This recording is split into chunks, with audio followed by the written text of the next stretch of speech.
شروع اللہ کے نام سے جو بڑا مہربان نہایت رحم والا ہے۔ اے محمد صلی اللہ علیہ وآلہ وسلم، جو کپڑا لپیٹے پڑے ہو اٹھو اور ہدایت کر دو، اور اپنے پروردگار کی بڑائی کرو، اور اپنے کپڑوں کو پاک رکھو اور ناپاکی سے دور رہو، اور اس نیت سے احسان نہ کرو کہ اس سے زیادہ کے طالب ہو، اور اپنے پروردگار کے لیے صبر کرو۔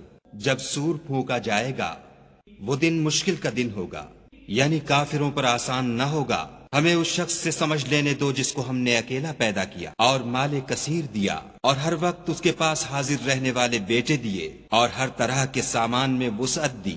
ابھی خواہش رکھتا ہے کہ اور زیادہ دیں، ایسا ہرگز نہیں ہوگا۔ یہ ہماری آیتوں کا دشمن رہا ہے، ہم اسے صعود پر چڑھائیں گے۔ اس نے فکر کیا اور تجویز کی، یہ مارا جائے، اس نے کیسی تجویز کی، پھر یہ مارا جائے، اس نے کیسی تجویز کی، پھر تامل کیا، پھر تیوری چڑھائی اور منہ بگاڑ لیا، پھر پشت پھیر کر چلا اور قبول حق سے غرور کیا، پھر کہنے لگا یہ تو جادو ہے جو اگلوں سے متصل ہوتا آیا ہے، پھر بولا یہ خدا کا کلام نہیں بلکہ بشر کا کلام ہے، ہم ان قریب اس کو سقر میں داخل کریں گے۔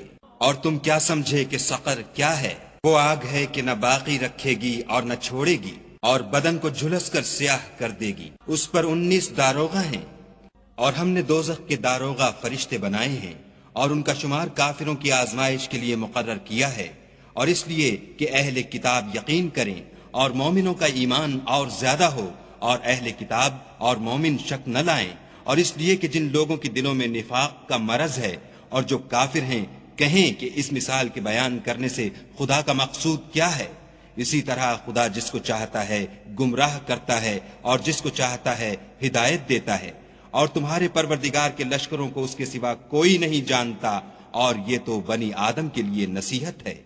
ہاں ہاں، ہمیں چاند کی قسم، اور رات کی جب پیٹھ پھیرنے لگے، اور صبح کی جب روشن ہو، کہ وہ آگ ایک بہت بڑی آفت ہے، اور بنی آدم کے لیے موجب خوف، جو تم میں سے آگے بڑھنا چاہے یا پیچھے رہنا چاہے۔ ہر شخص اپنے اعمال کے بدلے گرو ہے، مگر داہنی طرف والے نیک لوگ کہ وہ باغہائے بہشت میں ہوں گے اور پوچھتے ہوں گے، یعنی آگ میں جلنے والے گناہ گاروں سے، کہ تم دوزخ میں کیوں پڑے؟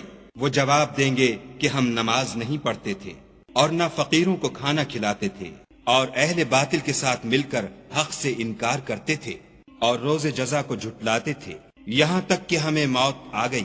تو اس حال میں سفارش کرنے والوں کی سفارش ان کے حق میں کچھ فائدہ نہ دے گی۔ ان کو کیا ہوا ہے کہ نصیحت سے روگرداں ہو رہے ہیں، گویا گدھے ہیں کہ بدک جاتے ہیں، یعنی شیر سے ڈر کر بھاگ جاتے ہیں۔